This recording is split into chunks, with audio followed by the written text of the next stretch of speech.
today we're having ourselves a little Q&A chat. I love doing these videos periodically, probably once a quarter or so, just to catch up, chat, very podcast style. I always ask for questions over on my Instagram, and we have a lot from a lot of different ranges of life, and so I'm excited just to chill out and answer some questions with you guys. Okay, I love this one. It says, what makes a house a home for you? I think that's such a sweet question, and over the years this has really changed, because when I first had my own apartment or something to decorate, I definitely tried to go for that just cookie cutter style that you would see. Not cookie cutter, but I was really into just making my home feel kind of more like a Pinterest board than a home, and filling it with decor that I thought was more trendy, that people would visually like to see. But the older that I get, the more I love being in homes that just feel lived in, that don't feel like I'm, you know, walking around a museum.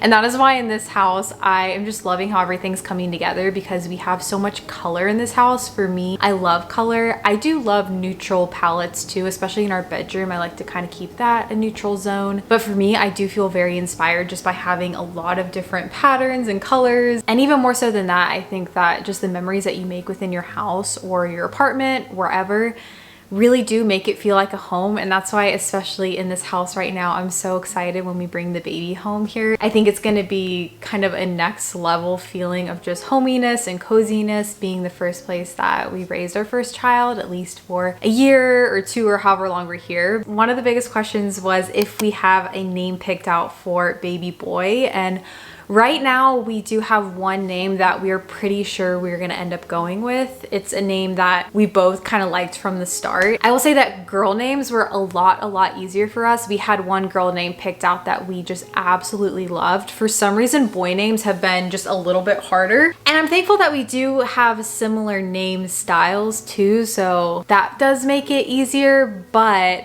I'm pretty sure we have his name. I don't think I'm gonna do one of those names that we like but we aren't using videos, because we really don't have a giant list, and I'm pretty sure any of the other names on our list we will probably use if we're able to have children down the road too. We're definitely gonna wait to share the name until he is actually born. I think that that's just special. I love seeing other people do that. And at this moment, I think that we're 90% committed, but there is a chance it might change, but it'll likely be the name. How has your view of pregnancy changed over time? I like this question because this is something that I never really knew how I would feel being pregnant until I actually was pregnant. For me, I always imagined when I got pregnant that I would feel physically just a lot different, and I do feel different, but it is not as jarring as I expected, and I'm really thankful for that. I'm really thankful. I never take it for granted that everything has been just so healthy, and besides feeling nauseous and sick and a little bit tired in my first trimester, it's probably because I'm in my second trimester right now, but I'm just constantly in a state of bliss. Every now and then I'll start to feel some cramping and I'll be a little bit more tired, but for the most part I really feel like my normal self, and that's something that I am thankful for. I think mentally I have felt a lot different in a positive way. I do think that pregnancy has been a very spiritual experience for me. I think that pregnancy can be treated as something that hinders you from a lot of normal life, and of course there are modifications and changes to what you're eating and drinking that you do make. There's a book, I believe it's called Expecting Better. I didn't actually read that, but I think she kind of talks about that. I believe it's a female author, I'm pretty sure. But it has been so sweet, and of course starting to feel him move, that's just an even more special thing. And we just got such vivid ultrasounds recently at our 20-week scan. What is something that your parents or siblings did that you want to emulate with your own child? Also love this question because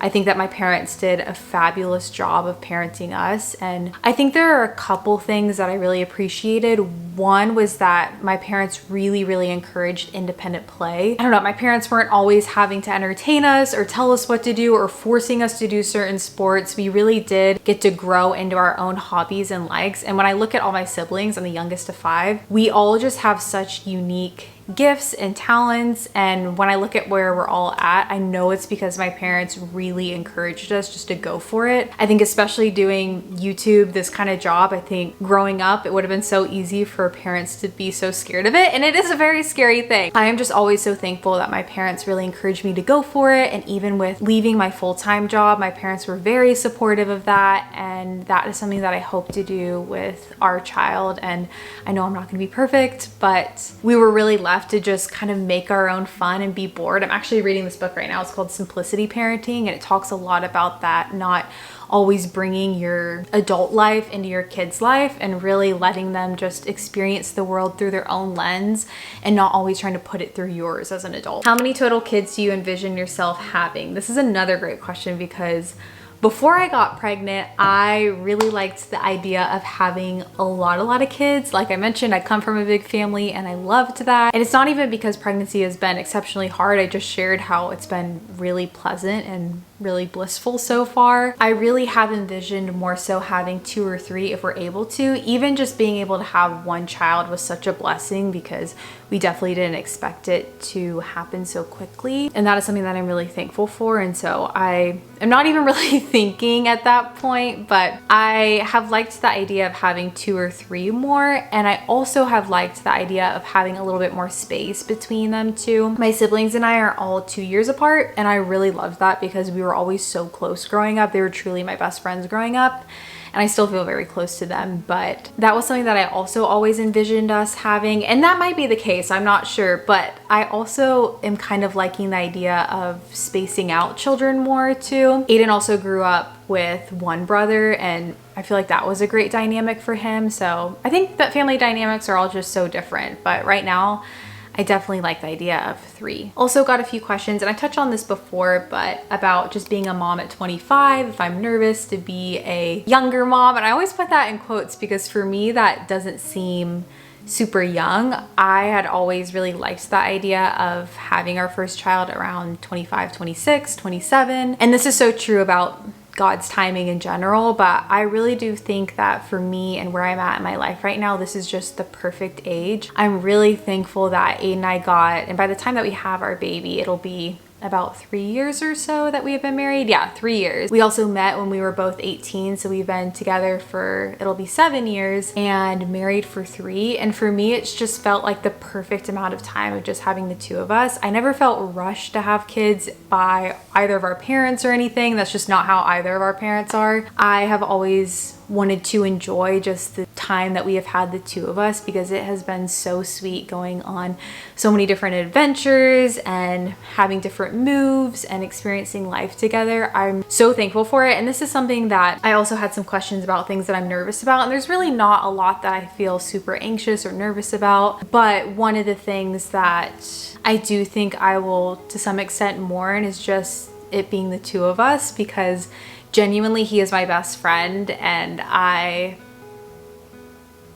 the pregnancy hormones always come over, but I'm just so thankful for him, and he has been just such a blessing in my life, because I think that a lot of, marriage and growing old together can be really hard, and there are things that you go through, and you both go through things individually, and just being able to lean on each other is so special. But more so than that, just the genuine joy that I have with him in our relationship, and he just makes me feel so young and vibrant, and he's just a giant goofball, and that is not a side of me that is easy to kind of bring out. And so I'm so thankful for him, and we have just had such full years over the last few years of it being the 2 of us. And I know that dynamic is just going to be so new and special having a child too. But yeah, it's felt like the perfect amount of time of it just being the 2 of us. And so I feel really great. I feel like physically this is my prime time, and I know that's different for everyone. My mom had most of us in our 30s and had very healthy pregnancies. And so I think everyone's timeline is just totally different, and you just have to trust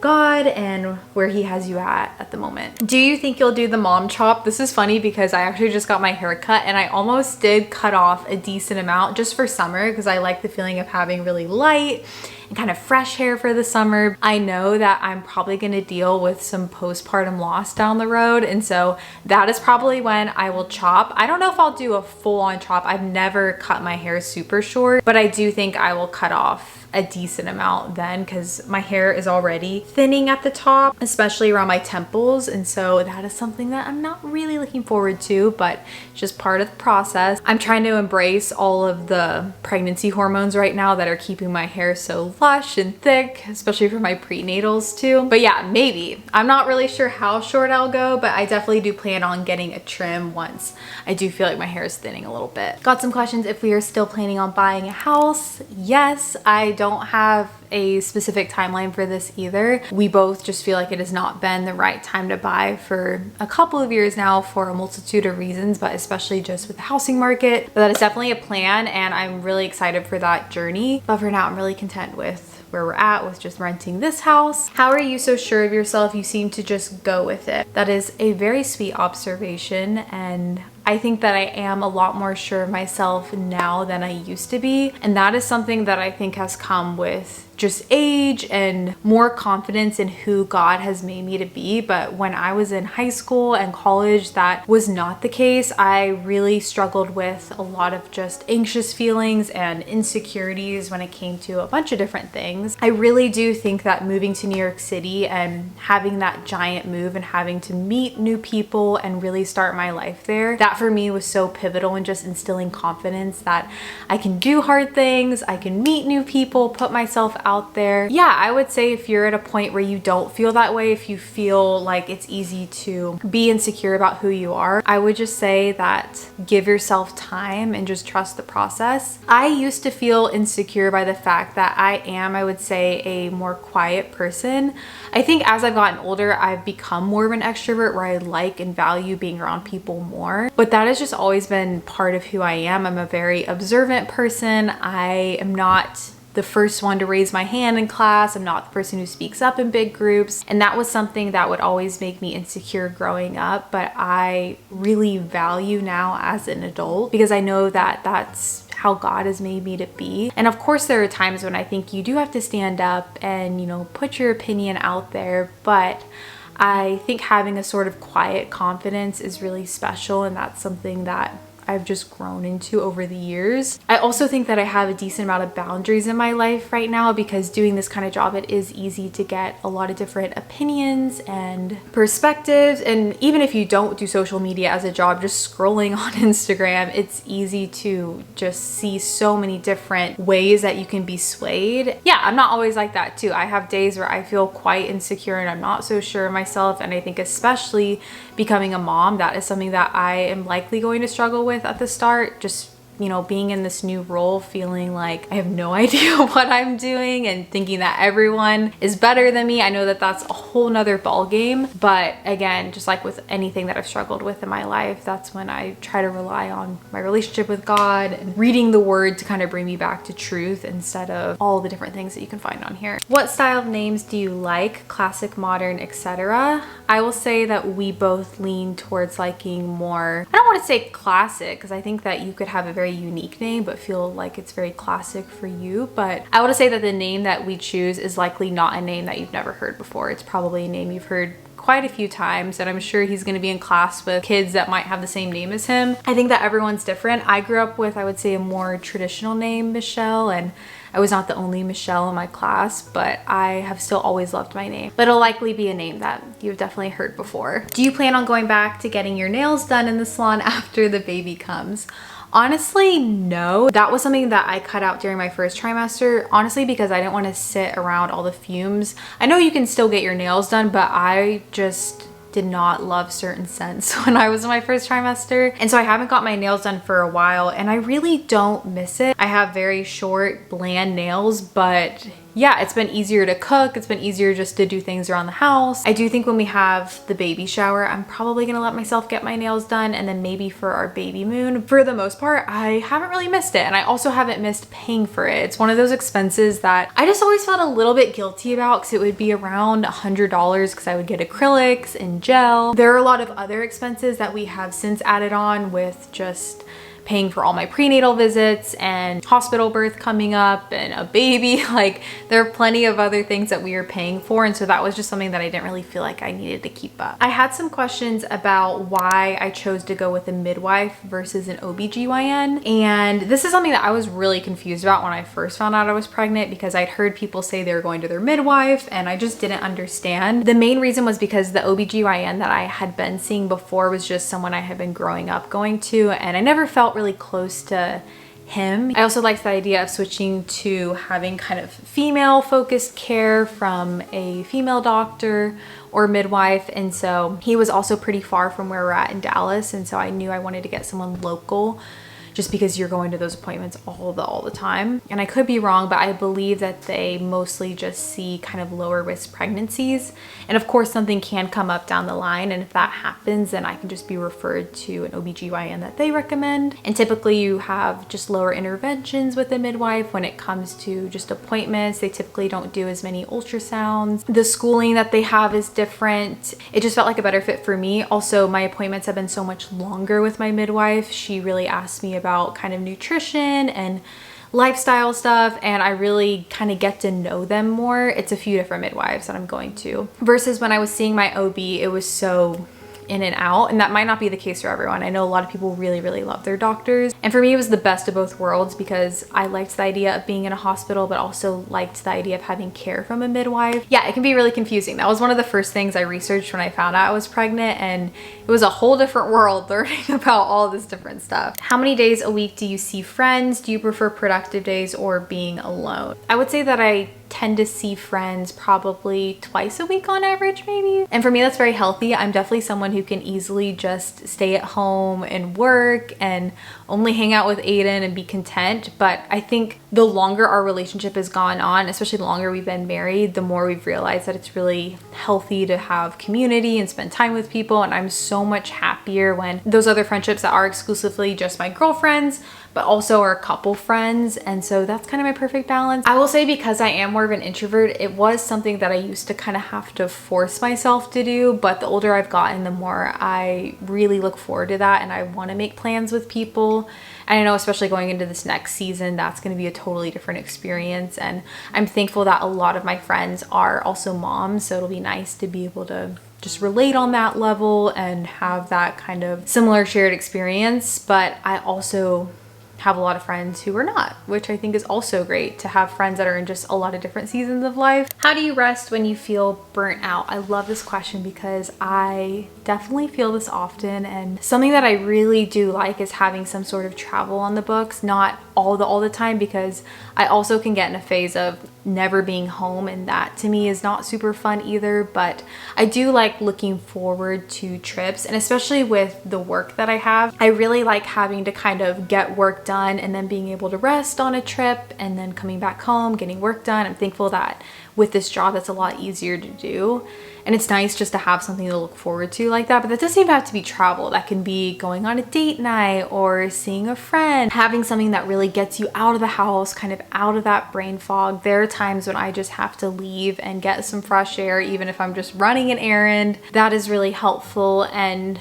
I mean, honestly, I know this isn't possible for everyone, and it depends on certain seasons of your life just are busier. And I think recognizing that this isn't the rest of my life. But also, if you have looked back over the last 5-10 years and you've realized that you've just been going like nonstop, I do think it's important to kind of reassess your priorities and try to prevent the burnout in the first place. That is something that I did with dropping my podcast, not necessarily dropping it, but taking a step back. I know it's been, I think at this point, a year since I posted an episode, but I am just not the kind of person who wants to constantly be working. I really think it's important to have balance in life, and that was something that I didn't necessarily want to stop doing, but I knew for my own just health, physically, mental health, and wanting to make time for these things that are coming up very soon that I knew would be helpful to not have on my plate. And so I think sometimes it does take making those hard decisions too, but I love that. I love spending time outside. I love being in nature is really nice. It's a little bit hot here these days, and so that's a little bit trickier, but going on dates with Aiden, seeing friends, game nights, all those things really do fill my cup. I also had some questions about being pregnant while having friends who are struggling to conceive, and this is something that I wanted to answer in this because that is definitely a reality for a lot of people, and I think something that can be tricky to navigate. And I want to say that there's no kind of correct response to that on how to be the best friend possible, and I think every friendship is different, every relationship is different. I think that there is a balance between being sensitive and then also recognizing that it is a special thing for you and it's okay to celebrate it at the same time. I think every relationship is different, but for me, I just always choose to accept that I do not understand that struggle. That is not something that I can relate to, and I think a lot of times it's just so discouraging when you're really struggling with something and someone is constantly trying to relate, to be, you know, empathetic and helpful. But for me, I've realized that I'm not even talking just about fertility or anything, but when you're struggling with anything, it's nice just to be heard. It's nice just to have, I mean, it's cheesy, but a shoulder to cry on and just to listen and be there and pray for that person instead of always trying to fix it or relate. Because if you're dealing with a friend who's struggling with fertility and you are pregnant, that is something that obviously there is a disconnect, and recognizing too that it's okay for them to not necessarily feel as close to you at that time too. I imagine that that's incredibly difficult, and like I said, it's something that I do not understand, and so not taking offense towards any sort of kind of changes or reactions or anything like that, I think is the best course of action. And then of course just, you know, praying alongside of them and just really encouraging them in that journey that they're going through. How are you feeling about having Cash around a newborn? Do you think he will be calm? This is definitely something that we have thought about. Cash is around a lot of kids, and so I'm not, you know, incredibly worried or anything. Of course, you never really know exactly, but he is around a lot of my siblings, babies and toddlers, and of course he is 2, so he is still having a lot of that puppy energy. We are actually doing a course right now from Dog Meets Baby. They are an Instagram account that has like a bundle of actually prepping for when you physically introduce the baby to your dog, and then also just kind of training tips and everything. And so we are working on that right now, but I'm really not worried. I feel like we have done a good job with him. He is a relatively calm dog. I think that he can get excited around a lot of people, and of course we're gonna have boundaries in place to just kind of make that relationship as smooth as possible between the two. I always say that Cash was my first baby, and he is such a part of our family. I've always said that, and I know everyone's different with their dogs, and I have heard that that relationship changes when you have kids, and I understand that it's going to be a totally different kind of love, but I just always grew up, my parents are big animal people, and our animals were always very much a part of our family. They were walked, they were treated very well. We were also taught how to interact with our dogs, and so I really plan on keeping Cash as a part of our family. I know those early months too, when I'm physically very drained, it is going to be tougher, but he is still a part of our family, and I think it's really important to invest in training, anything you can to kind of make that transition as smooth as possible. I'd really appreciate tips too, if you have any kind of tips for things that you did with your dog, and just kind of positive encouragement if you're someone who has a dog, of, you know, still really loving and having that bond with your dog after bringing in a child. I think that that would be really encouraging for me to hear, because I've seen a lot of stuff and just heard stories that maybe it's just the pregnancy hormones, but just that change in dynamic really breaks my heart. And I genuinely am such an animal lover, and he is really my best friend. He would be here right now, but he doesn't love my tripod. He's in the bedroom right now. But yeah, I very much want to keep him as a part of our family, and I want that kind of transition to be smooth. I had some questions about travel plans for the summer. So far the only trips we have, I am visiting my grandparents here soon. I'm gonna visit them in Ohio, and then Aiden and I are having a little baby moon. That'll be at the end of July. And then we also have one more trip with a couple of our friends up to the Northeast. And I think that that's kind of gonna be the cap, because I know even now I'm starting to feel kind of ready just to be at home to really finish getting the place together, do the nursery, do our front room, and I really want to feel settled before everything that comes this fall. And I'm just in a phase where I really love being home. And so I think if anything else gets added, it'll be just kind of quick weekend road trips for the most part. I don't really plan on flying anywhere else unless something comes up that is just irresistible. But I think for the most part, that is kind of everything that we have planned. So we'll see though. I'm really excited for those trips. This one I just think is funny. It says, did you feel gross during the first trimester? And honestly, that is kind of the perfect way to describe my first trimester. Even now when I catch scents that remind me of the first trimester, I physically get nauseous because that is a period that it was just not a happy time. I also had a question if it gets better, and I will say that I can't say 100% because everyone's different, but it totally has gotten so much better. I'm in such a, like I mentioned, blissful state now, and things are so much better. So if you're struggling right now, just know statistically there's likely a light at the end of the tunnel. I don't think that you will likely be suffering the whole time, but some people do. So I just want to say that that might not be the case for you. I think it's totally okay if you don't love being pregnant. I think it's totally fine if you love being pregnant. Everyone's experiences are so different. Those are pretty much all the questions I wanted to answer. So I hope you guys enjoyed this. I hope you guys enjoyed catching up. Let me know if you like these more chatty videos versus the vlogs, or if you love both, that is also great. But I think it's nice just breaking things up every now and then. So I hope you guys enjoyed this video, and I will catch you guys in my next one. Bye friends.